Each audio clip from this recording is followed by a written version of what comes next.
MLA south TDP incharge senior నాయకులు గండి బాబ్జీ గారితో మనం ప్రస్తుతం ఉన్నాం. అంటే నేను రాజకీయాల్లో ప్రవేశించినప్పటి నుంచి ఇప్పటి వరకు అబ్జర్వ్ చేస్తే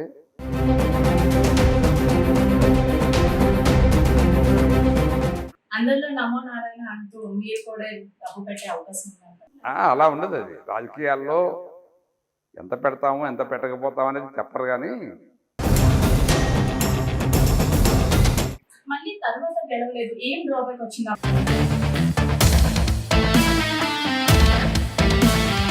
2004లో చాలా మంది 10 లక్షలకి 15 లక్షలకి ఎమ్మెల్యేలు అయిపోయారు.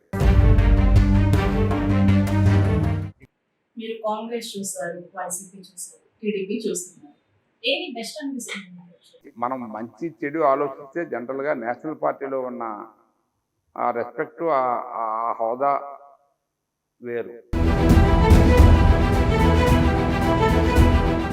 ఇప్పుడు వైసీపీలో మీకు టికెట్ ఇస్తే మీరు వెళ్ళే అవకాశం ఉంది?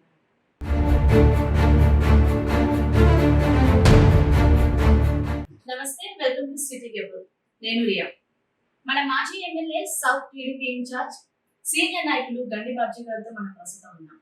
ఆయన మాటలు తెలుసుకుందాం, ఆయన రాజకీయ ప్రస్థానం ఎలా జరుగుతుంది. ముందుగా నమస్తే అండి. నమస్తే అండి. సో చెప్పండి, ఎలా నడుస్తుంది రాజకీయ లైఫ్ అంతా? మీరు ఆల్రెడీ చాలా చూసి వచ్చారు, ఇప్పుడు ఎలా ఉంది ప్రెసెంట్? అంటే నేను రాజకీయాల్లో ప్రవేశించినప్పటి నుంచి ఇప్పటి వరకు అబ్జర్వ్ చేస్తే అప్పటికన్నా ఇప్పుడు రాజకీయాలు చాలా క్లిష్టమైన పరిస్థితుల్లో ఉన్నాయి. డబ్బు ఎక్కువగా డబ్బుకి పెరిగింది ప్రాధాన్యత. అసలు జనరల్గా ఇంతకుముందు నేను మొట్టమొదట పోటీ చేసేటప్పుడు డబ్బు అనేది అంత అవసరం పడేది కాదు. రాజకీయ పార్టీలు కానీ లేకపోతే క్యాండిడేట్లు కానీ సర్వీస్ చేస్తేనే రాజకీయాల్లో రాణిస్తామనే అభిప్రాయం ఉండేది. పార్టీలు కూడా ఎవరైతే సర్వీస్ చేస్తున్నారో వాళ్ళనే పార్టీలు సెలెక్ట్ చేసుకునేవి. వీరికి గుడ్విల్ ఉందా లేదా ఆ ప్రాంతంలో, ఇతను సర్వీస్ ఎట్లా చేసేవాడు, ఆ సర్వీస్ని బట్టి పార్టీలో ఉన్న ఆ కేడర్ని డిసైడ్ చేసి ఎవరినైతే సెలెక్ట్ చేస్తే బాగుంటుందో అట్లా జరిగేది పాత రోజుల్లో. ఇప్పుడైతే అట్లా కాదు. ఎవరు ఎంత ఎక్కువ డబ్బు పెడతారు అనేదే ఎక్కువగా ప్రాధాన్యత ఈ పార్టీలు ఇవ్వడం అలాగే ఉంది. జనం అలాగే ఉన్నారు. జనం కూడా బాగా మారిపోయారు ఇప్పుడు. అప్పుడు ఒక వీధిలో ఒక పెద్ద మనిషి చెప్తే ఆ పెద్ద మనిషి చెప్పేటట్టు ఓట్లు వేసేవారు. ఇప్పుడు అట్లాంటి పరిస్థితి లేదు. ఎవరికి వాళ్ళే నాయకులు, ఎవరికి వాళ్ళే సొంత డిసిషన్ తీసుకునే స్థాయి వచ్చింది ఇప్పుడు. అందువల్ల మనం ఎవరిని కంట్రోల్ చేసే పరిస్థితి లేదు. అసలు ఆ ఏరియా మన కంట్రోల్లో ఉంటుంది, ఆ ప్రజలు మన కంట్రోల్లో ఉంటారు అనే నమ్మకం కూడా నాయకులకి లేదు ఇప్పుడు, పార్టీలకు కానీ నాయకులకి కానీ. అది పరిస్థితి. అందరిలో నమో నారాయణ అంటూ మీరు కూడా డబ్బు పెట్టే అవకాశం ఉందంటారా? జనరల్గా నేను చెప్పేది ఏంటంటే పార్టీలు ఈవేళ అటువంటి పరిస్థితుల్లో ఉన్నాయి, ప్రజలు అటువంటి పరిస్థితుల్లో ఉన్నారు. మనం కూడా అది ఫాలో అవ్వాలి తప్పనిసరిగా. మనం ఎంత పెడతామనేది ఇప్పుడు చెప్తారండి ఎవరైనా? అలా ఉండదు. అది రాజకీయాల్లో ఎంత పెడతాము ఎంత పెట్టకపోతాము అనేది చెప్పరు. కానీ డబ్బు అవసరం మాత్రం ఉంటుంది అంతే, అది చెప్పగలను.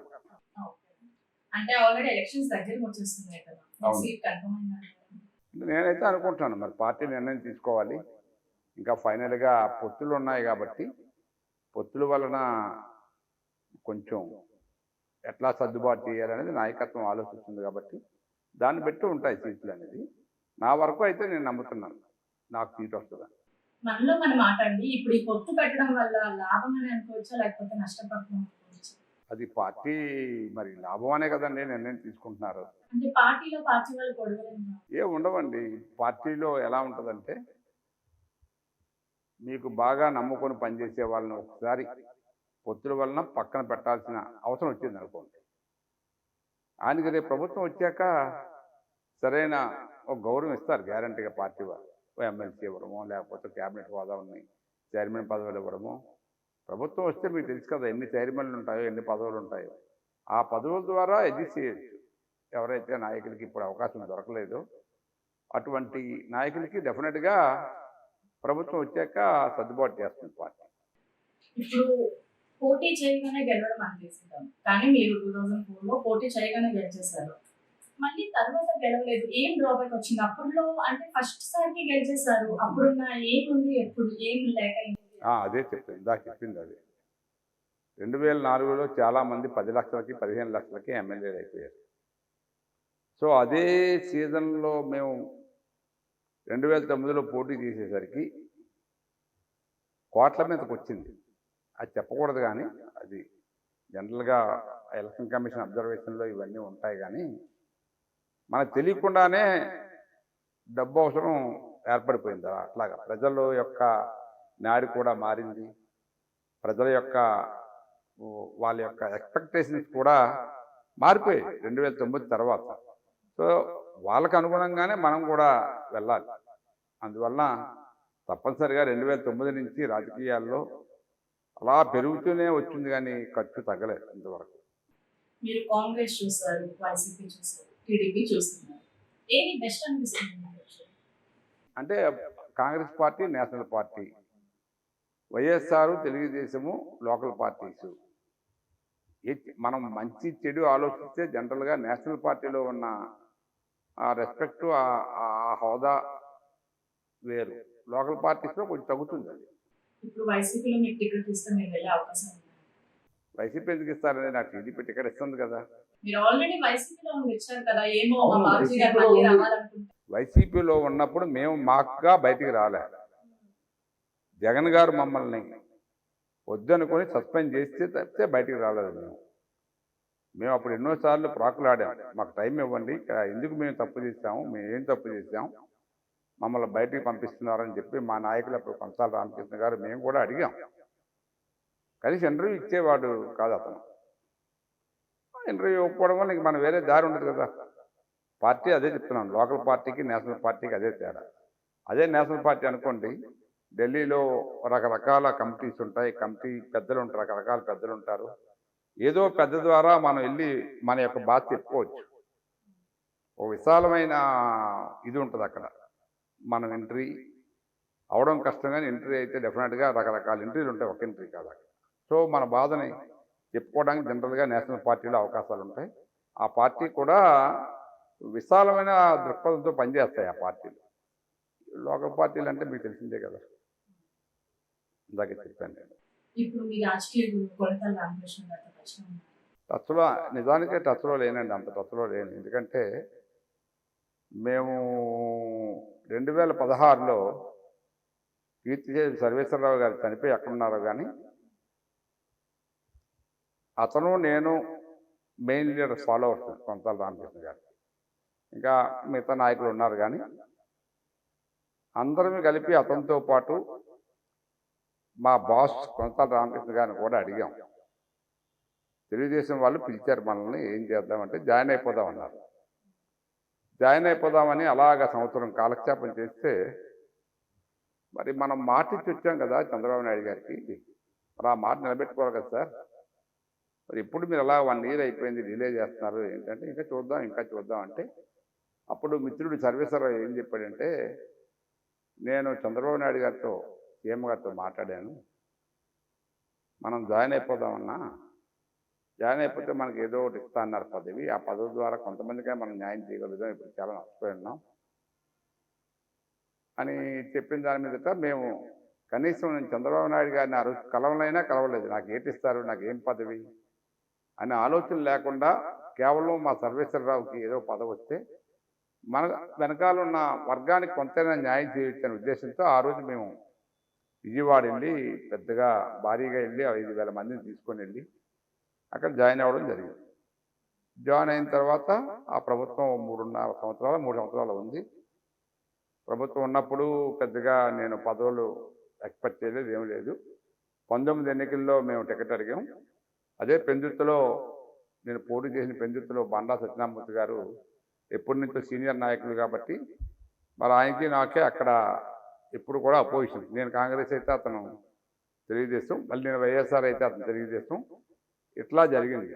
సో నేను ఎప్పుడైతే టీడీపీలో జాయిన్ అయిపోయానో, చంద్రబాబు గారిని ఎలక్షన్ టైంలో అడిగాను, నాకు టికెట్ ఇవ్వండి, నేనైతే గెలుస్తాను, కొంచెం నమ్మకం ఉంది జనాల్లో అంటే. మరి అతను మాకు చిరకాల మా మిత్రుడు లీడర్ కదా, ఈసారికి మనం చేయలేం కానీ నీకు ఏదైనా గవర్నమెంట్ వస్తే ఎమ్మెల్సీ ఇస్తాను, నువ్వు జాగ్రత్తగా పనిచేయ నా మాట నమ్మని చెప్పంటే ఆ రోజు ఎలక్షన్లో మనందరం కలిపి బండారు గెలుపు కోసం ప్రయత్నం చేశాం. మీకు తెలిసిందే ఆ రోజు గాలి వైఎస్ఆర్ గాలి వలన ఓడిపోయాడు అతను కూడా ఎక్కువ మెజార్టీతో. తర్వాత పార్టీలో మీకు తెలిసిందే ఇంక అట్టాగా రన్ అవుతున్నాం.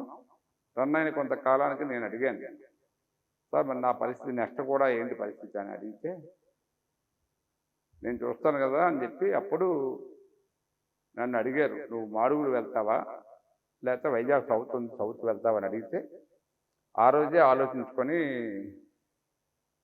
సౌత్కి వెళ్తానని చెప్తే సౌత్కి నన్ను ఇన్ఛార్జ్గా పెట్టడం జరిగింది. అక్కడ ఉన్న కేడర్ని అందరినీ పిలిచి నన్ను వాళ్ళ సమక్షంలోనే వాళ్ళకి అప్పచెప్పడం జరిగింది. అప్పటి నుంచి పార్టీకి సీరియస్గా గట్టిగా పనిచేసి ఇవాళ పార్టీ పునాది వేసి గెలిచే స్థాయికి ఈ సౌత్లో మేము పార్టీని తీసుకొచ్చాం. మీరు కోఆపరేట్ గా ఉండేసి మేయర్ అవుదాం అనుకున్నాం. మళ్ళీ సడన్ గా ఎందుకు ఇన్ఛార్జ్ వచ్చారు? అంటే అప్పటికే నేను పార్టీ నిర్ణయం తీసుకుంటుంది, ఏదైనా మనకు ఒక ఐడియా ఉంటుంది, ఐడియా పార్టీకి చెప్తాం కానీ మన ఐడియాని పార్టీ తీసుకోవాలని ఎప్పుడూ ఉండదు. పార్టీకి ఒక ఆలోచన ఉంటుంది, ఎవరిని పెట్టాలి ఏం చేయాలని. నా మనసులో ఉన్న మాట అయితే చెప్పాను. పార్టీ ఏం చెప్తుందంటే లోకల్గా ఉన్న లీడర్లందరూ కూడా మీరు కలిసి నిర్ణయం తీసుకోండి అని చెప్పినప్పుడు అప్పటికి మన పేలా శ్రీనివాస్ అని మా పెందుతులో ఉంటాడు, అతను పెడితే బాగుంటుందని పార్టీ నిర్ణయం తీసుకుందని అన్నారు. అయితే అతన్నే పెట్టండి అని చెప్పాం. అతన్ని పోటీ చేసిన తర్వాత తెలిసిందే మీకు, కార్పొరేటర్లో మరి ప్రభుత్వం ఉన్నప్పుడు చాలా కష్టం కాబట్టి ఓడిపోవడం జరిగింది. అతను ఇప్పుడు ప్రతిపక్ష నాయకుడిగా ఉన్నాడు జీఎంసీలో మున్సిపల్ దీంట్లో.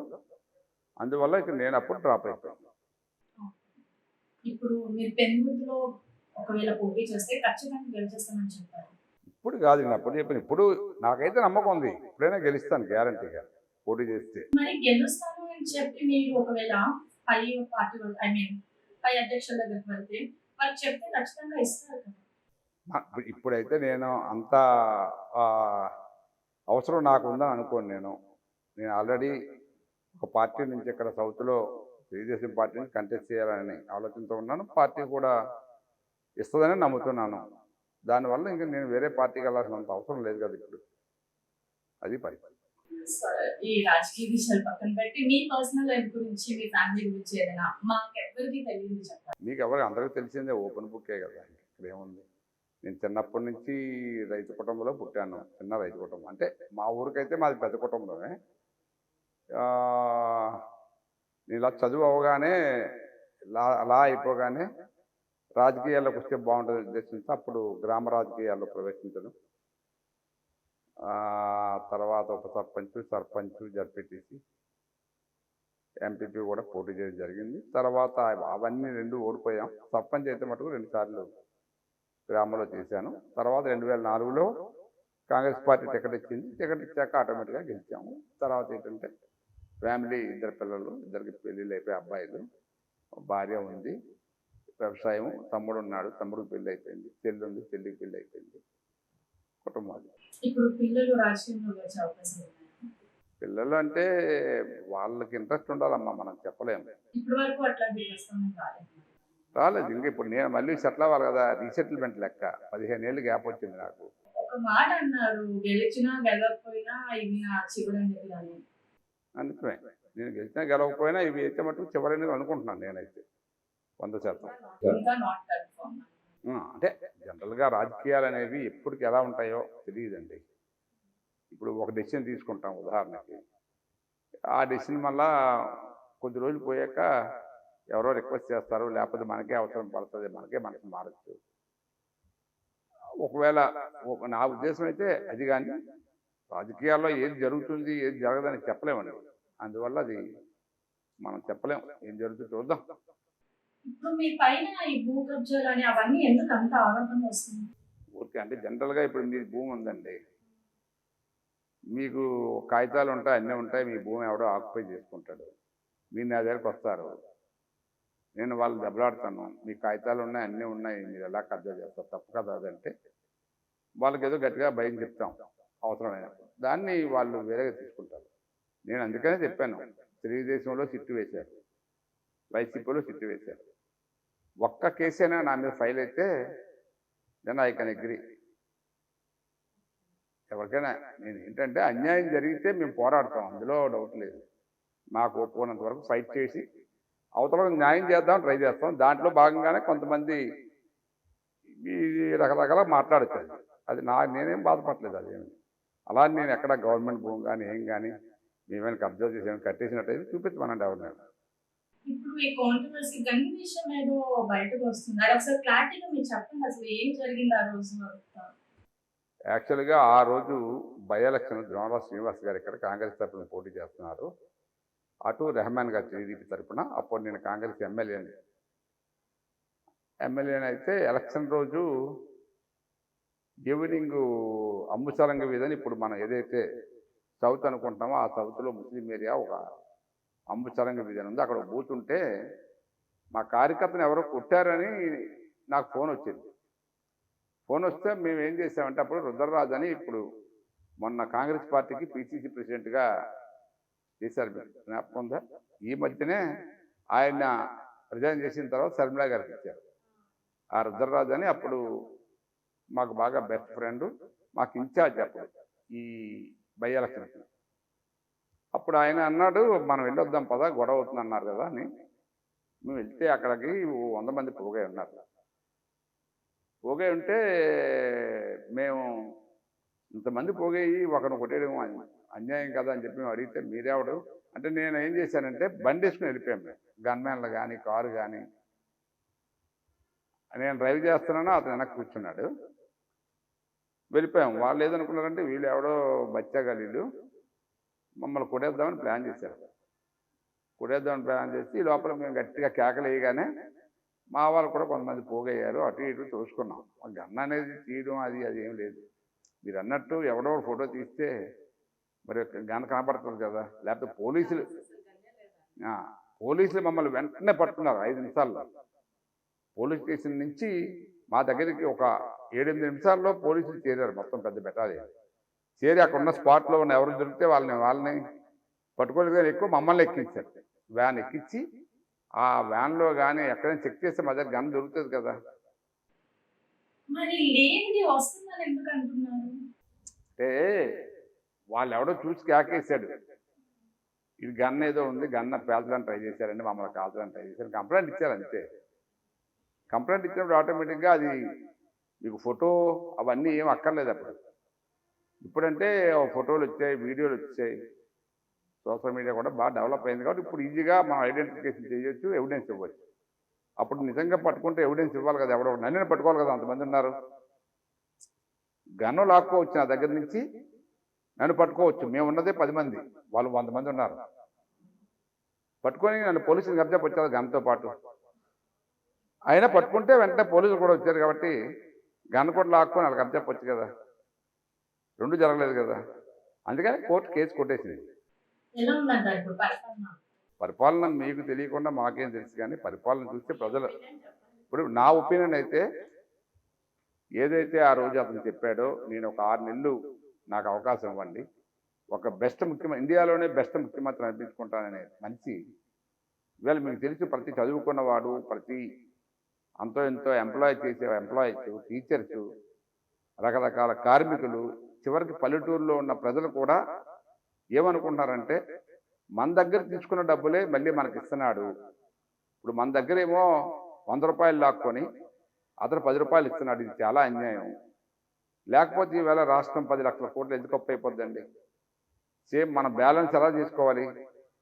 శాలరీ మనకు ఒక 30,000 వచ్చింది అనుకోండి, మనం 5,000 10,000 లేకపోతే అప్పు చేస్తే పర్వాలేదు. 30,000కి బదులు మీరు 1,00,000 రూపాయలు అప్పు చేసి నెలకు ఖర్చు పెడితే ఎలా ఉంటుందండి ఇంటి పరిస్థితి? మన రాష్ట్రం పరిస్థితి అలా ఉంది. ఇవాళ అభివృద్ధి లేదు, కనీసం దానికి రెవెన్యూ జనరేషన్ లేదు, ఎంప్లాయ్మెంట్ లేదు. కేవలం ఎంతసేపు చెప్తున్న మాటలు ఏమిటంటే అమ్మఒడి ఇస్తున్నాను, ఆసరా ఇస్తున్నాను, విద్యాదీవులు ఇస్తున్నాను అంటే ఇవన్నీ కూడా చాలా లిమిటెడ్ చేశారు. మీకు 300 కరెంటు బిల్లు కాల్తే రేషన్ కార్డు కట్టంటే ఎవరండి? ప్రతి ఆసామికి వేళ 300 కరెంటు బిల్లు కాదు.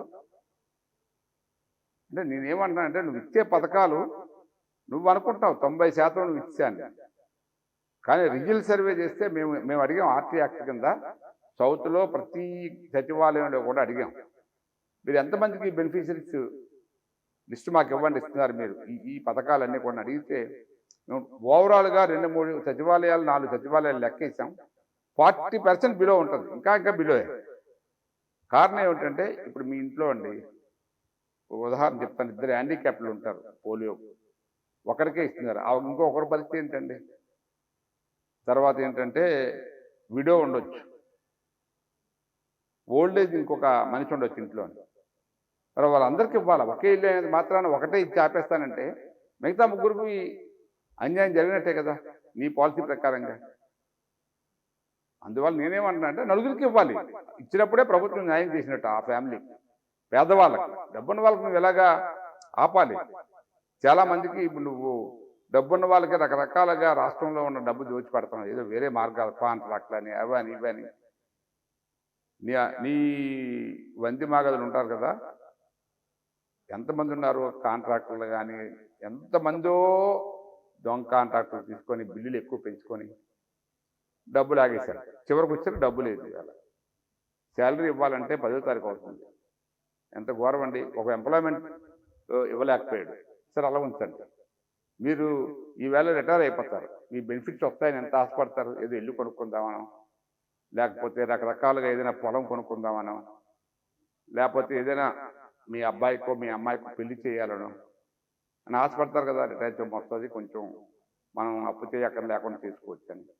6 నెలలు అయినా ఈవేళ మీకు ఆ రిటైర్మెంట్ బెనిఫిట్స్ రాలేదంటే ఎంత ఘోరమైన పరిస్థితిలో ఉందో రాసుకొని చెప్పాలి. ఇల్లు స్థలాలు అదే చెప్తున్నా, ఆ ఇల్లు స్థలాలు కూడా మీరు వెరిఫై చేస్తే సిటీలో సెంట్ అంటాడు, రూరల్లో 90 గజాలు. మీరు ఆ పరిస్థితి చూస్తే ఎందుకు ఇక్కడ ఇల్లు ఇచ్చారా అనిపిస్తారు. ఎక్కడో దగ్గర మీకు ప్లెయిన్ ల్యాండ్ దొరికిన దగ్గర పర్వాలేదు, కానీ కొండలు ఉంటాయి కదా, ఏటవాళ్ళ కొండలు. ఇప్పుడు మా సబ్బవరం ఎరుకునాయుడుపాలెంలో సుమారు ఒక 50,000 మందికో ఎంతమందికో పట్టాలు ఇచ్చామని చెప్పారు. మీరు ఒక్కసారి ఆ కొండవాళ్ళకు వస్తే వర్షం పడితే ఎక్కడ ఎవడ ప్లాట్ ఉందో కనబడదు, కొట్టుకుపోద్ది, ఆ రాళ్ళు కూడా ఉండవు. అవి ఏం చేస్తారమ్మా, ఇప్పుడు వైజాగ్లో మీరున్నారు, మీరు వైజాగ్ ఎందుకు వచ్చారు, పిల్లలు చదివించుకొని ఏ కూలి పనైనా చేసుకొని పిల్లలనైనా చదివించుకుందామని చెప్పి దగ్గరకు ఉంటే పిల్లల్ని ఏదో మంచి స్కూల్లో వేసుకొని ఇక్కడ చదువుతారు, ఇక్కడ పనిచేస్తారు, పిల్లలు చదువుతారు, మీరు పనిచేస్తారు. మీకు ఎక్కడ సబ్బవరం, ఎక్కడ మాది ఆనందపురం అవతల మీరు ఇల్లు ఇస్తే మీరు ఎప్పుడు వస్తారమ్మా మళ్ళీ వైజాగ్? మరి మీరు వైజాగ్ వచ్చింది ఎందుకు? మళ్ళీ మిమ్మల్ని అక్కడ తైలేస్తే మీరు ఎలా బ్రతుకుతారు? మీ బ్రతుకు తెరివేంటి అంటే దీని అర్థం ఏంటి? నేను పేరుకి ఇల్లు ఇచ్చాను కాబట్టి 1,00,000 మందికో లేకపోతే 25,000 మంది 25 లక్షల మందికో అని అంటే ఎంతమంది బెనిఫిషరీస్ ఆ ఇళ్ళల్లో ఉన్నారు, ఎంతమంది ఇల్లు కట్టారో లెక్క ఏమనండి. 10% కూడా ఇల్లు అవ్వలేదు ఇవాళ. నువ్వేదో మోడల్గా ఒక ఇల్లు ఇలా చూపించేసి ఇలా కట్టుకోండి అంటే అది ఎక్కడ సరిపోద్దమ్మా ఇల్లు? ఈరోజు 2 పిల్లలు, ఒక భార్య, ఒక భర్త బ్రతకాలంటే ఒక చిన్న కిచెన్, కనీసం ఒక బెడ్రూమ్, ఒక చిన్న సిట్అవుట్ ఉండాలి కదా. ఎలాగ బ్రతికినా కూడా మీకు మన సౌత్ స్లమ్లో కూడా చూసాం మేము, చిన్న ఇల్లులే కానీ అంత నీట్గా అంత దగ్గర స్థలంలో ఓ బెడ్రూమ్ ఉంటుంది, చిన్న కిచెను, ఒక చిన్న బాత్రూమ్, అలా కట్టినా అది సరిపోదు. ఇల్లు టాపిక్ వచ్చింది కాబట్టి రిషికొండ పైన ఇప్పుడు ఒక కట్టారు, అది ఇల్లా లేకపోతే సీఎం కార్యాలయం అన్నది ఇప్పటికీ ఒక క్లారిటీ రాలేదు. గెస్ట్ హౌస్ అండి, సీఎం గారికి గెస్ట్ హౌస్. వాళ్ళ ఫ్యామిలీ వచ్చినప్పుడు సముద్రం యొక్క అలలు చూస్తూ ఎంజాయ్ చేద్దామని కట్టుకున్న గెస్ట్ హౌస్ తప్పితే అది దేనికి ఉపయోగపడదు. అది కొంటే వాళ్ళు రోజుకో మాట మాట్లాడుతున్నారు. మనకు తెలిసినంత వరకు అది ఇవాళ గెస్ట్ హౌసే. సుమారు 500 కోట్లు ఖర్చు పెట్టి camp office, nothing but guest house come camp office. అతను అక్కడే ఉంటాడు, ఫ్యామిలీ అక్కడే ఉంటుంది, పరిపాలనాధికారులు కూడా ఒక బిల్డింగ్లోకి వచ్చి అక్కడే ఆపరేషన్ నడుస్తుందని నా ఉద్దేశం, నాకున్న ఐడియా. అలా వాడుకుందామని కట్టేది దాన్ని. అది ఇప్పుడు రేపు పొద్దున పొరపాటున గవర్నమెంట్ మారిపోయి చేసి ఏంటమ్మా ఎంత బ్రహ్మాండమైన రిసార్ట్ ఉండేది, కనీసం నెలకి 1 కోటి రూపాయలు ఆదాయం వచ్చే రిసార్ట్ను కొట్టేసి కొండంతా గుండు కొట్టేసి గ్రీనరీగా ఉండే అందమైన కొండను కొట్టేసి కింద లెవెల్ వరకు తీసి కట్టినా బాగుంటుంది. కొండ మొత్తం చివరి వరకు నువ్వు మట్టి తీసేసి గ్రీన్ మ్యాట్ కప్పేస్తే అయిపోద్ది, గ్రీన్ వచ్చేస్తుంది. సో ఇటువంటివన్నీ కూడా చాలా ఇబ్బందికరమైన పరిస్థితుల్లో అతను ఏదో అనుకుంటున్నాడు, కానీ ప్రజలైతే చాలా వ్యతిరేకతతో ఉన్నారు. నేను చెప్పడానికి అయితే గ్యారంటీగా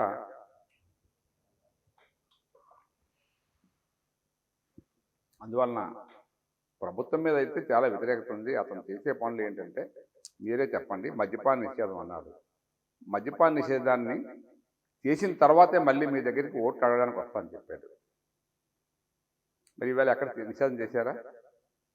బార్లు ఎక్కువ ఇచ్చారు. షాపులు గవర్నమెంట్ కంట్రోల్ తీసుకోవడం మనం కొన్ని రాష్ట్రాల్లో జరుగుతుంది, కానీ చాలా అది కూడా ఏజెన్సీస్కి అప్పచెప్పి వాళ్ళ దగ్గరే ఇంత అమౌంట్కి ఆక్షన్ వేసి కలెక్ట్ చేసుకునే పరిస్థితి ఉంది. ఇక్కడ గత 50 సంవత్సరాల నుంచి మన రాష్ట్రం వచ్చిన దగ్గర నుంచి కూడా ఎవడు ప్రైవేట్గా బ్రాందీ షాపులు అమ్మడం అనేది పబ్లిక్గా బ్రాందీ షాపులు అమ్మడం ఇంతవరకు జరగలే. ఎవడో ఆక్షన్ వేస్తే వాడే డబ్బులు ఇస్తాడు, మనకి నెలకు కలెక్ట్ చేసుకుంటాడు, వాడే అమ్ముకుంటాడు. అది పోదు కదా. ఇప్పుడు దొంగసారా రాకుండా అడ్డుకోవాలి, దొంగ బ్రాంతి తయారు చేసి డబ్బులు సంపాదించాలి. దాని మీదే ఆ డబ్బులు ఈవేళ ఎలక్షన్లో ఖర్చు పెడదామని ఒక ప్లాన్లో ఉంటే ప్రజలకు ఏం ఉపయోగం అమ్మా? మీరు మర్చిపోయారేమో, టీచర్స్ని కాపలా పెట్టారు లైన్లో, అదే కంట్రోల్ చేయండి రా బ్రాంతి షాప్ దగ్గర కొట్టుకుంటున్నారని. అంతకన్నా నీచమైన పరిస్థితి ఉందా ఈ రాష్ట్రంలో? టీచర్లు తలబాదుకున్నారు, మాకేంటి ఈ కర్మ అని. ఏమన్నా ఇసుక ఉంది, ఇసుక ఎంత ఘోరంగా మనకు దొరికిదే ఇసుక. అసలు ఎవరైనా ఇల్లు కట్టుకుందామంటే ఇసుక దొరకలే. ఇప్పటికీ దొరుకుతుందని రోజు పేపర్లో యాడ్ ఇస్తాడు. ఎవరికి వస్తుందో తెలియదు, ఎవడు అమ్ముతుందో తెలియదు, బ్రోకర్లు ఎక్కువ ఉంటారు. మీకంటే గ్రౌండ్ లెవెల్లోకి వెళ్తే తెలుస్తుంది మీకు. సపోజ్ నేనే ఒక ఎమ్మెల్యేని, నా ఏరియాలో ఒక 2 నదులు ఉంటాయి, పారే నదులు ఉంటాయి, పెద్ద నదులు ఉంటాయి. ఆ నదుల్లో ఏరియాలో నాకు తెలియకుండా ఒక్కడు కూడా ఇసుక పట్టుకెళ్ళలేడు. ఆ గ్రామస్తులు తప్పితే వ్యాపారం చేసుకునేవాడు ఎవడైనా సరే నాకు తెలియకుండా ఇసుక వెళ్ళే పరిస్థితి ఉండదు. అలా చేస్తారు ఎమ్మెల్యేలు, వాళ్ళ చేతుల్లో పెట్టుకొని నడిపిస్తారు. కానీ ఈవేళ అది కూడా లేదు, ఎమ్మెల్యేలు కూడా లేకుండా ఏదో ఒక కంపెనీకి ఆక్షన్ ఇచ్చేసి మొత్తం జగనే కలెక్షన్ అదంతా. అక్కడ రైతులు ఫ్రీగా తీసుకోవాలి కదా. మీరు ఇల్లు కట్టుకుంటారు, మీది ఒక ఊరు ఉందనుకుందాం, మీ ఆ రివర్ పక్కనే మీ ఊరు ఉంటుంది. ఆ రివర్ పక్కన ఉన్న ఊరు వాళ్ళందరూ కూడా ఎద్దుల బండితోటో ట్రాక్టర్తోటో ఫ్రీగా వేసుకునే పరిస్థితి. గతంలో ఎవరు డబ్బులు తీసుకోలేదు దానికి. బయట వాళ్ళకి అయితే ఆ ఊరు వాళ్ళే ఆక్షన్ వేస్తారు, పంచాయతీకి డబ్బులు వచ్చే పరిస్థితి ఉండేది. లేదు ఎవరైనా ఒకవేళ అక్కడ ఆక్షన్ పాడుకుంటే మైన్స్ డిపార్ట్మెంట్ ఆక్షన్ పాడితే ఓ రీజనబుల్ రేట్కి అమ్మేవారు. అక్కడ ఇవాళ లారీ కొనాలంటే 60,000 70,000 దాకా కొన్నారు లారీ. అంటే 10 టైర్స్ లారీ, పెద్ద లారీ ఉంటుంది కదా, అది అంత ఘోరంగా ఇసుక అమ్మారు. ఇక వేరే చెప్పక్కర్లే, ఇక మిగతా భూములు ఉన్నాయి. ఇవన్నీ చెప్పాలంటే మీకు అవసరం. కాంట్రాక్టులు తీసుకుంటే ఈవేళ విపరీతమైన డబ్బు వాళ్ళ దగ్గర కమిషన్లు తీసుకుంటే ఎవడమ్మా బాగుపడతారు కాంట్రాక్టర్? పోనీ బిల్లు మీకు ఈవేళ మీరు ఒక 10 కోట్లు వర్క్ చేశారు, మీకు బిల్లు సకాలంలో వచ్చింది అనుకోండి 10 కోట్లు, పోతా పోనీ మీరు ఎవరో 5 లక్షలు 50 లక్షలు ఇచ్చేస్తారు. మీరు వర్క్ ఈవేళ చేసి సంవత్సరం తర్వాత మీరు దానికి బిల్లు ఇస్తే ఈ 10 కోట్లకి వడ్డీ ఎంత ఉంది సంవత్సరం? అట్లాగా వాళ్ళ నాయకులు గ్రామాల్లో వర్కులు చేసి వాళ్ళకి బిల్లు ఇవ్వకుండా బండ బూతులు తిప్పుకునే పరిస్థితి వచ్చింది సీఎం. మేము ఎవరు చెప్పుకుంటాం? మేము బిల్లులు ఇవ్వకపోతే మొత్తం అందరి డబ్బు, పంచాయతీల్లో ఉన్న డబ్బు కూడా వాడేసి ఇష్టం వచ్చినట్టు పేమెంట్లు చేసేసి అతను బట్టలు నొక్కిన దానికి లోకల్ పంచాయతీలు కూడా డెవలప్ లేకుండా పోయాయి. ఇప్పుడు వైఎస్ఆర్ సర్పంచ్ ఉంటాడు, తెలుగుదేశం పోతే పోయిన వాళ్ళకి నష్టం వచ్చినా పర్వాలేదు అనుకుంటారు. అదే వైఎస్ఆర్ సర్పంచ్ ఉంటే మరి ఆడు గౌరవంగా ఆ ఊర్లో బతకాలా? రేపు పొద్దున్న లీడర్షిప్ ముందే వాలంటీర్లు పెట్టాడు. ఆ సర్పంచ్కి ఒక మెసేజ్ ఉండదు, ఎవరికో పెన్షన్ రాస్తాడు. ఆ పెన్షన్ కూడా ఎవరికి వస్తారో కూడా తెలియదు సర్పంచ్ గారికి. సర్పంచ్ అంటే ఊర్లో ఎవరు డబ్బు ఉన్నోళ్ళు, ఎవరు డబ్బు లేని వాళ్ళు, సర్పంచ్గా మాత్రం నాలెడ్జ్ లేకుండా ఉండరు కదా మా ఊళ్ళోని. వాడికే తెలియదు ఎవరికి ఇస్తున్నాడు. ఇంకా వాలంటీర్ ఇస్తాం. సర్పంచ్ కూడా ఏదైనా అవసరం పడితే ఆయన పిలిపించుకొని అరే బావల్ల మా వాడికి పెన్షన్ రాయరా అని చెప్పుకునే పరిస్థితి ఉంది ఇవాళ. అందువల్ల నాకు తెలిసి వైఎస్ఆర్ కార్యకర్తలు ఈవేళ ఎగనిస్ట్గా ఉన్నారు జగన్ గవర్నమెంట్కి. ఇప్పుడు సైకిల్ ఇంటి బయట ఉండాలి, గ్లాస్ సింక్ లో ఉండాలి, ఫ్యాన్ ఇంట్లో ఉండాలి అంటున్నారు కదా, దానికి మీరు ఎలా రియాక్ట్ అవుతారు? ఫ్యాన్ కూడా తిరిగితే ఉంటుంది ఇంట్లోనే, తిరగకపోతే మూలలో ఉంటుంది. రెక్కలు ఇవి తీసి ఏ మూలలో పడేస్తాం మనమే. తిరిగితే కదా అది, తిరగకపోతే ఎందుకు పనికి వస్తుంది అది? ఫ్యాన్ తిరగాలి, అప్పుడు నువ్వు కబుర్లు చెప్పినా పర్వాలేదు. ఇక ఫ్యాన్ తిరిగే పరిస్థితి లేదు కదా ఇప్పుడు, ఇరిచి పడేస్తారు. వైసీపీకి భయపడి టీడీపీ ఇంకా జనసేన పొత్తు పెట్టుకున్నారని కూడా అన్నారు. దాని గురించి ఏమంటారు? ఒక రాక్షసుని కొట్టాలంటే ఇద్దరు ముగ్గురు కలవాలండి, ఒక్కడే సరిపోలేదు నా ఉద్దేశం. అందువల్ల తప్పే ఉంది. మరి నువ్వు ఒక్కడవే కదా, సింహం సింగిల్గా వస్తుంది అన్నాడు కదా, రమ్మానండి. పోనీ మేము అందరం కలిపి వెళ్తాం, మాకు అవసరం కాబట్టి వెళ్తున్నాం. అది ఆయన చెప్పడం, ఆయన ఎవరు చెప్పడానికి, మేము ఎవరితోనే కలిసి వెళ్తాం. మా పార్టీ ఇష్టం, మా ఇష్టం, అది తప్పు కదా. వెళ్తాం, అతను అనేది సరిపోతుంది. అంతే, ఎంతసేపు రెచ్చగొట్టడం, మాలో గొడవలు పెట్టేస్తే వీళ్ళు కొట్టుకొని సమంగా పోటీ చేయకపోతే మనోడు మళ్ళీ గెలిచేద్దామని ఆలోచన. ఎంతసేపు ఆ సాక్షి అదే రాస్తాడు, వాళ్ళు కొట్టుకుంటున్నారు, వీళ్ళు కొట్టుకుంటున్నారు, ఈ సీట్లలో గొడవలు వచ్చేస్తాయి. ఇవి పొలంలో పెట్టి మాలో గొడవలు తేవడానికి ప్రయత్నం చేసి అతను గెలవడానికి ప్రయత్నం చేస్తున్నాడు. కానీ నిజమైన బలం ఉంటే అతను ఎందుకు ఇవన్నీ చెప్పాలా? అతనికి ఎందుకు, ఎవరితో కలిసి మాకెందుకు, అతను కలవడం అన్నాడు. అతను పోటీ చేయాలి ధైర్యంగా. మరి అతను ధైర్యం ఉండేలాగుంటే ఎందుకు వీళ్ళందరినీ ట్రాన్స్ఫర్ చేస్తున్నాడు? 70 మందిని ట్రాన్స్ఫర్ చేశాడు ఇవాళ. మరి అతనికి ఎందుకు, ధైర్యం లేకే కదా అతనికేమి. అతని ధైర్యం ఉంటే ఎవరిని మార్చుకోవట్లేదు కదా. ఎక్కడ ఉన్నవాడిని అక్కడే పోటీ చేయించాలా? నీకు నచ్చలేదు ఇంకోటికి ఇయ్యి అక్కడ, ఆడిని మళ్ళీ ఇంకో దగ్గర ట్రాన్స్ఫర్ చేసి ఎక్కడేమో వీడు పని చేయడట, ఇంకో దగ్గర పని చేస్తాడట. వాళ్ళు ఒప్పుకుంటారా? సో ఆ నష్టాలు కూడా చవి చూస్తాడు, తొందరలో తెలుస్తుంది ఆ ట్రాన్స్ఫర్ సంగతి. అది పని. 170 సీట్లు ఎన్ని వస్తాయనుకున్నారు టీడీపీ? టీడీపీకి మా అంచనా ప్రకారం 140, 150 దాకా వస్తాయని అంచనా వేస్తున్నారు. కానీ 140 గ్యారంటీ అని ఊహాగానాలు. రేపు పరిస్థితులన్నీ కూడా అనుకూలిస్తే ఎక్కువ రావచ్చు. గవర్నమెంట్ అయితే మాత్రం స్థాపిస్తామమ్మా. ఇన్ని సీట్లను కాదు కానీ గ్యారంటీగా ప్రజలు ఈవేళ మార్పు కోరుకుంటున్నారు. ఒకసారి అవకాశం అని ప్రజల్ని దేహాన్ని బతిమాల్పించారు చెప్పాలంటే. నేను మీకోసం సర్వం త్యాగం చేశాను. జనం ఏమనుకున్నారో చెప్పమంటారా? నా ఉద్దేశం అయితే 1,00,000 కోట్లు సంపాదించాడు వీళ్ళ బాబు సీఎంగా ఉండేటప్పుడు.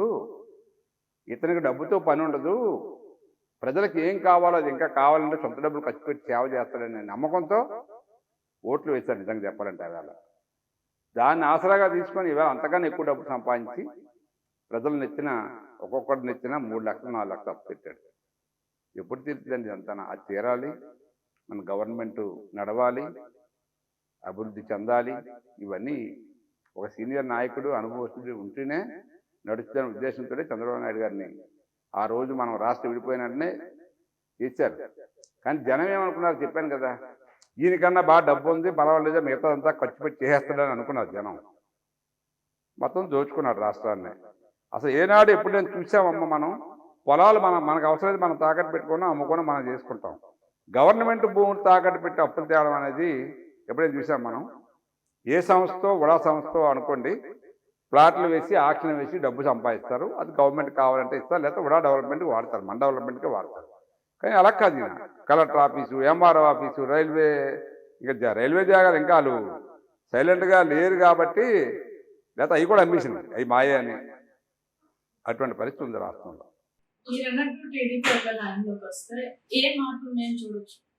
మీరు చూడడానికి నేను చెప్తాను కదా, ఈవేళ ఈ విశాఖపట్నం కూడా ఈ సిటీ, డెస్టినీ ఆఫ్ సిటీ అని ఎందుకు అంటున్నాం? హుదూద్ తుఫాన్ వచ్చినప్పుడు విశాఖపట్నం ఎలా, కనీసం ఒక చెట్టు కూడా లేదు అక్కడ. ఈవేళ చంద్రబాబు నాయుడు గారు ఎంత గ్రీనరీ డెవలప్, బెంగళూరు కన్నా గ్రీనరీ మనకి ఎక్కువ ఉంది. ఇప్పుడు ఉదాహరణ చెప్తున్నానమ్మా, మనం విడిపోయిన తర్వాత మనకు రాజధాని అయినా ఉందా? కనీసం కూర్చోవడం జాగా లేదా? సరే టెంపరీ అనుకునివ్వండి, పర్మనెంట్ అనుకునివ్వండి.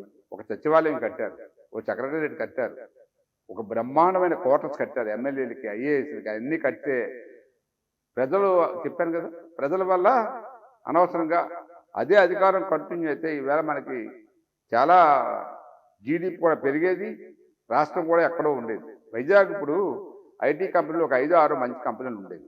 ఎందుకు వెళ్ళిపోయామ్మా? మనం వాళ్ళకి సరైన సౌకర్యాలు ఇవ్వాలి. మేము వైజాగ్ని ఒక రూపంలో చూపిద్దామని అనుకుంటున్నాం. ఆయన కూడా, మేము కూడా అధికారం వస్తే గ్యారంటీగా ఒక మంచి ఐటీ హబ్ తయారు చేయాలి. నిన్న మేము మా చిన్నబాసు లోకేష్ గారితో కూడా మేము మాట్లాడాము. మనం వైజాగ్ వస్తే సార్ మనకు అక్కడ శాన్ ఫ్రాన్సిస్కో ఉంటుంది అమెరికాలో, సేమ్ సిచ్యువేషన్ ఉంటుంది మనకి. రేపు అదే పరిస్థితిలో ఈ వైజాగ్ తయారవుతుంది. కొంచెం కొంచెం డెవలప్ చేయాలి కదమ్మా. ఎవరు వచ్చారు మీరు, వాళ్ళు ఏం కట్టారు చెప్పండి. మీరు వైజాగ్లో వచ్చారు, మీ ప్యాలెస్ తప్పితే ఇంకేం కట్టారో చెప్పండి. కొన్ని రోడ్లేని వేసారా? వ్యూ పాయింట్ కరెక్టే మీరు అన్నట్టు. ఏ పార్క్ అది? తిండేటి పార్క్ దగ్గర వ్యూ పాయింట్ మాత్రం బాగా ఫోటోలు తీసుకోవడం పనికొచ్చింది. ఇప్పుడు ఫౌంటైన్లు కడుతున్నారు, వాటర్ ఫౌంటైన్. ఆ వ్యూ పాయింట్ పైన కూడా ఒక విమర్శ వచ్చిందండి. వ్యూ పాయింట్ కూడా వైఎస్ఆర్ వ్యూ పాయింట్ అని పెట్టుకున్నారు అని. ఇక ఏముందమ్మా అతనికి, ఆ పేరు కనబడాలంతే. వైఎస్ఆర్ పేరు కనబడితే చాలు, ఏదైనా మీకు ఇచ్చేస్తారు. నేను అనేది అదే, ప్రభుత్వానికి ఒక అభివృద్ధి చెయ్యాలనే ఆలోచన లేదు. ఈ విశాఖపట్నాన్ని రాజధాని చేస్తామన్నాడు. మరి రాజధాని చేయడానికి కావాల్సిన పనులు ఎప్పుడు మొదలు పెట్టాలి? నువ్వు మొట్టమొదట ప్రభుత్వం వచ్చినంటే మొదలు పెట్టాలి. నువ్వు 2 ఏళ్ళు 3 ఏళ్ళు అయిపోయిన తర్వాత రాజధాని మొదలు పెట్టావు. ఎందుకంటే ఇక్కడ నష్టం జరుగుతుంది ఇటు పక్కనే. 3 రాజధానులు అన్నాం. 3 రాజధానులు ఎవడన్నా నవ్వుతాడండి? ఎవడన్నా మరి ఎవడైనా విన్నాం మనం? ఎక్కడో జరుగుతుంది. జమ్మూ కాశ్మీర్లో చలికాలంలో ఒక క్యాపిటల్ ఉంటుంది, వేసవి కాలంలో జమ్మూలో ఒకసారి, శ్రీనగర్లో ఒకసారి పెడతారు. అక్కడే చూశాను నేను. మనకు తెలిసి ఏదో ఈయన ఏవో అక్కడెక్కడో కంట్రీలు చెప్తాడు, అక్కడ ఉన్నాయి 2 రాజధానులు. అవన్నీ కూడా నాశనం అయిపోయాయి. 3 రాజధానుల కాన్సెప్ట్ లో అందరూ ఉండిపోయి అసలు మనకి రాజధాని లేదంటే అసలు పిల్లల్ని అడుగుతాం మనం, అమ్మ మన రాజధాని ఏది? ఎగ్జామ్ టీడీపీ వస్తే వస్తుంది అనుకోవచ్చు. చెప్పాం కదా, మా అమరావతి రాజధాని టీడీపీ వస్తే పక్కాగా దాన్ని ఎలా డెవలప్ చేస్తాం చూద్దరు. కానీ అదృష్టవశాత్తు రేపు గవర్నమెంట్ కానీ ఏర్పాటు చేస్తే ఆ 5 ఏళ్ళలోనే చూద్దరు. కానీ మీరు భగవంతుడి అవకాశం ఇవ్వనివ్వండి, అది డెఫినెట్గా ప్రజలకు తిరిగిస్తాం. సరదా క్వశ్చన్, మీరు చాలా కోపంగా ఉండేవారు స్టార్టింగ్ లో అనేవారు. నాకు చూస్తే ఇప్పుడు అస్సలు అలా అనిపించట్లేదు. అంటే మీరేంటి ఇప్పుడు రాజకీయాల్లో ఉంటే కోపంగా ఉంటారా, బయట కూడా ఉంటారా? జనరల్గా ఒక నేచర్ ఉంటుందండి మనిషికి. అంటే మనకు పని నచ్చలేనప్పుడు ఎవరి మీదైనా కోపడతాం, పని నచ్చితే బాగుంటాం అంతే, అంతకన్నా వేరే ఏమి ఉండదు నాకు. అంటే అప్పుడు కోపంగా ఉండి మెల్లమెల్లగా తగ్గారు, ఏదో తగినట్టు ఏం లేదు. నా క్యారెక్టర్ అలాగే ఉంది, కానీ ఎక్కడ అంత అవసరం రాలేదు బయట పెట్టుకోవడానికి. ఇది కాకుండా విశాఖలో మీకు ఇష్టమైన నాయకులు? నాకు పార్లమెంట్ మెంబర్గా భరత్ గారు నచ్చుతారమ్మా. అవుతారు గ్యారంటీ, నాకైతే నమ్మకం ఉంది. సీతంరాజ సుధాకర్ గారికి టీడీపీలో టికెట్ ఇస్తారంటున్నారు, ఎంతవరకు అందులో వాస్తవం? అంటే నా ఉద్దేశం అయితే అతను ఇంకా కండువా కప్పుకోలేదమ్మా. పార్టీ కండువా కప్పుకొని అప్పుడు మనం ఏదైనా టికెట్ అడగాలి. సౌత్ ఇన్ఛార్జ్ గా మీరు ఉన్నారు కదా, ఇప్పటి వరకు మీరు ఏం చేశారు, గెలిస్తే ఇంకా ఏం చేయబోతున్నారు? ఇప్పటి వరకు మాకు అధికారం లేదు. ఉన్నంతలో మా సొంత ఫైనాన్షియల్ స్టేటస్తో ఇక్కడ ముఖ్యంగా మురికి కాలువలు ఎప్పుడూ కూడా, ముఖ్యంగా ఫెర్రీ కాలువ అని అక్కడ ఈ పోర్టు దగ్గర ఉంటుంది, అక్కడ ఇందాక అంబుసారంగ వీధి అని చెప్పాను కదా, ఆ పక్కనే చాలా ఫెర్రీ కాలువ, పెద్ద కాలువ. ఈ వాటర్ అంతా కూడా అక్కడికి వెళ్తుంది. అక్కడ పోర్టు కూడా అక్కడ సరిగా కన్స్ట్రక్షన్ చేసి దాన్ని పాస్ అయ్యి సమంగా చేయట్లేదు. మేము సొంత డబ్బులతో ఆ కాలువ తవ్వించి ఎప్పుడు నీరు పోయేటట్టు చేసాం. తర్వాత ఇవన్నీ కూడా జ్ఞానాపురంలో చాలా పెద్ద డ్రైనేజ్ ఉంది, అక్కడ కూడా వర్షం వస్తే సబ్మెర్జ్ అయిపోయి అక్కడ ఇళ్లలోకి నీరు వచ్చేస్తుంది. అది కూడా అక్కడ గోడలు అవి కట్టాలి, చాలా ప్లాన్స్ ఉన్నాయి. నాకైతే నేను ఏమనుకుంటున్నానంటే, ముఖ్యంగా పోర్టు పొల్యూషన్ వల్ల విశాఖపట్నం సర్వనాశనం అయిపోతుందండి. ఇక్కడ దాకా కూడా మనకి ఆ బొగ్గు నల్లగా టేబుల్ మీద కానీ లేకపోతే ఏ వస్తువు మీదనే ఉంటుంది. ఇప్పుడు మేమేమనుకుంటున్నామంటే, మేము అధికారంలోకి వస్తే డెఫినెట్గా బల్క్ ఏదైతే ఉందో బల్క్ మెటీరియల్ బొగ్గు కానీ, ఒక ఫాస్ఫేట్ అంటాము, లేకపోతే రకరకాలుగా గంధకం అంటాం, ఇటువంటివన్నీ కూడా ఓపెన్ డంపింగ్ అనేది క్యాన్సిల్ చేసి అన్నీ కూడా ఇండోర్ గోడౌన్స్ కట్టాలండి. ఇండోర్ గోడౌన్స్ కడితే ఎక్కడ కూడా ఒక రేణువు రాదు మనకి. మళ్ళీ మీరు డబ్బు తీసుకుంటారు, మళ్ళీ అక్కడి నుంచి మీరు ఎక్స్పోర్ట్ చేసుకోండి. ఎంత అవుతుంది? మహా అయితే 200-300 కోట్లు అవుతుంది. అది పెట్టలేమా ఆ మాత్రం? ముఖ్యంగా బొగ్గు అనేది ఓపెన్ కాస్ట్లో అన్లోడ్ చేస్తారు. అది వాటరింగ్ ఏదో పేరు కొడతారు కానీ అది ఎండకాయగానే ఆరిపోద్ది. ఆ ఎండ గాలికి మీకు తెలుసు కదా, అలా ఎగురుతానే ఉంటుంది, మనకు కనబడదు రేణువులు. చాలామంది ఇళ్లలో ఆ బొగ్గే ఉంటుంది ఇప్పుడు ఇక్కడ. మరి ఇక మరి అక్కడ ఆ సిటీలో అయితే ఘోరమైన పరిస్థితుల్లో ఉన్నారు. దానికి సరైన డ్రైనేజ్ వ్యవస్థ లేదు. ఒక ఫుట్పాత్ లెక్కన ఉంటుంది దారి. అవన్నీ కూడా మోడర్నైజ్ చేసి ఇక్కడ ఫిషింగ్ హార్బర్ను కూడా బాగా అభివృద్ధి చేసి చేయాలని ఒక ఆలోచన ఉంది. సౌత్ అంటే అమ్మ పర్వాలేదు, ఒక మోడర్నైజ్ సిస్టంలో డెవలప్ అయిందనే ఆలోచనతో ఉన్నామండి, చేద్దామని. చూడాలి భగవంతుడు ఏం చేస్తారో, మాకు అవకాశం ఇస్తే చేస్తాం డెఫినెట్. ఇప్పుడు వాసుపల్లి గణేష్ కుమార్ కోఆపరేటర్స్ అందరికీ వ్యతిరేకంగా ఉన్నారు కదా, అది మీకు మద్దతుగా ఏమైనా కలిసి వస్తుంది? ఆల్మోస్ట్ వాళ్ళు ఇప్పుడు బయటకు వచ్చారమ్మా, రిజైన్ చేశారు పార్టీకి, వాళ్ళు వైఎస్ఆర్ పార్టీకి. ఎయిదర్ జనసేన లేదా తెలుగుదేశం రెండే ఆప్షన్స్ ఉన్నాయి వాళ్ళకి. మూడోది కాంగ్రెస్ ఉంది. నాకు తెలిసి కాంగ్రెస్కి వెళ్ళరు ఆల్రెడీ. ఏంటి అలా అనుకునే కదా హైదరాబాద్లో గెలిచేసారు? హైదరాబాద్ వేరమ్మా. Hyderabad is between Congress and బీఆర్ఎస్ఏ ఫైట్. ఇక్కడ మనకిక్కడ వైఎస్ టీడీపీ ఫైట్ మనకి. ఇక్కడ జనసేన మన భాగస్వామి. సో వాళ్ళు రావాలంటే మా దగ్గర రావాలి, లేదా జనసేనలో జాయిన్ అవ్వాలి. జనసేనలో జాయిన్ అయినా మా పార్టీ లెక్కే, మాకే సపోర్ట్ చేస్తారు. సో అందువలన ఎటు చూసినా వాళ్ళు మాకు సపోర్ట్ చేస్తారు 100%. వాళ్ళ వల్ల మాకు బెనిఫిట్ కూడా ఉంటుంది. వాళ్ళ సర్వీస్ కూడా మేము తీసుకుంటాం. మా దగ్గర నుంచి కూడా మేము వాళ్ళ ఏదైనా రేపు గవర్నమెంట్ వస్తే అన్నీ వాళ్ళకి హెల్ప్ చేస్తాం. వాళ్ళకి కూడా ఏ నీడ్స్ ఉంటే ఆ నీడ్స్ మేము తీరుస్తాం. చివరిగా మీరు ఒక నాయకుడు అంటే ఎలా ఉండాలి, ఒకవేళ టీడీపీ గెలిస్తే ఏం చేయబోతున్నారో చెప్పేసి. అదే ఇందాక చెప్పాను కదా, ఒక నాయకుడు అంటే కనీసం మీరు 24 గంటల్లో 15-18 గంటలు ప్రజలకు మీరు అందుబాటులో ఉండాలి. మీరు అందుబాటులో లేకపోయినా మీ ఫోన్ అందుబాటులో ఉండాలి. కష్టం అనేవాడు ఫోన్ చేస్తే మీరు వెంటనే ఫోన్ చేసి ఆన్సర్ చేయాలి. మీరు పని చేస్తారా చేయరా అనేది రెండో విషయం. అట్లీస్ట్ మీ అతనికి ఓదార్పైన కలిగించాలి నాయకుడు అనేవాడు.